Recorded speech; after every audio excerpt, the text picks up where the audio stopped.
the proponents of globalization promised to lift workers across the planet into the middle class and instill democratic values and scientific rationalism. Religious and ethnic tensions would be alleviated or eradicated.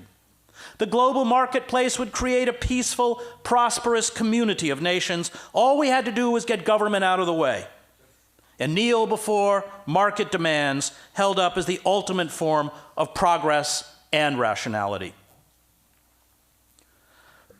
Neoliberalism, in the name of this absurd utopia, stripped away government regulations and laws that once protected the citizen from the worst excesses of predatory capitalism.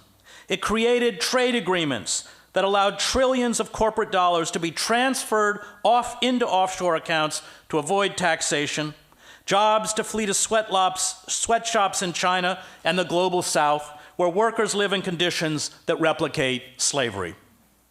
Social service programs and public services were slashed or privatized.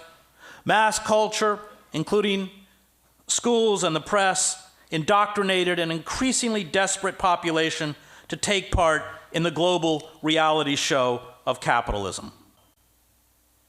Democratic idealism is a joke, and we are knit together only by commerce and technology, forces that Hannah Arendt called negative solidarity. It is becoming harder and harder to distinguish us from our enemies. Trump, given the political, economic, and cultural destruction carried out by neoliberalism, is not an aberration. He is the result of a market society and capitalist democracy that has ceased to function. An angry and alienated underclass is entranced by electronic hallucinations that take the place of literacy. These Americans take a perverse and almost diabolical delight in demagogues such as Trump that expressed contempt for and openly flout the traditional rules and rituals of a power structure that preys upon them. Similar demagogues, like Modi, have risen up in India, the Philippines, Poland, Hungary, and other states. And this is almost always a characteristic of the final stage of the some 69 empires that have risen and fallen throughout human history. These demagogues and mythologizers, we see them on Fox News and other right-wing outlets, eschew truth for historical and cultural myth. Reinhold Niebuhr called them the blind fanatics of Western civilization, who regard the highly contingent achievements of our culture as the final form and norm of human existence.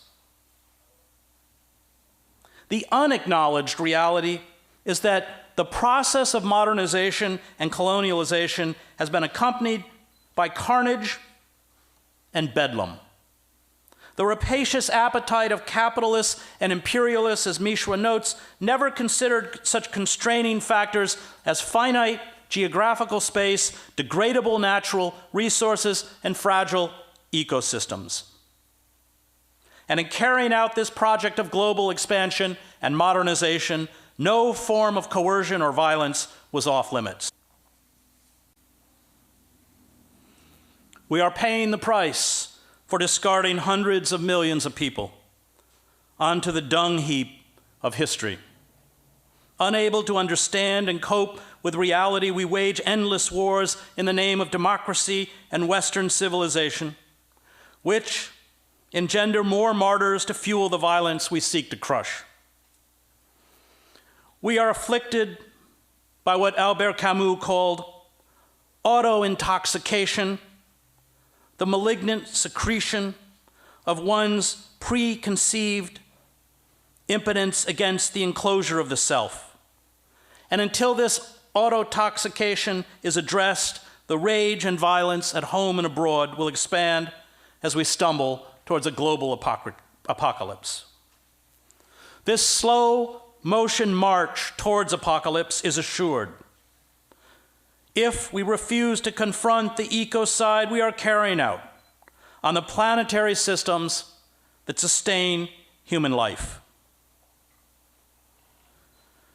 Seas and rivers are being poisoned and emptied of their stocks of fish. Wildfires, droughts, flooding, monster hurricanes, typhoons, and tsunamis, along with soaring temperatures and the evaporation of the polar ice sheets, along with glaciers, ravage the planet. This ecocide exacerbates the breakdown of social structures, fuels the mass migration of the displaced and refugees, which in turn creates more political instability. Unchecked, these forces will lead in many parts of the globe to complete systems breakdown. The greatest existential crisis of our time is to at once accept the tragic reality before us and find the courage to resist. It is to acknowledge that the world as we know it will become harsher and more difficult, that human suffering will expand, but that we can, if we fight back, perhaps reconfigure our lives and our society to mitigate the worst savagery, dramatically reduce our carbon footprint, and save ourselves from complete annihilation. The power elites will do nothing to save us.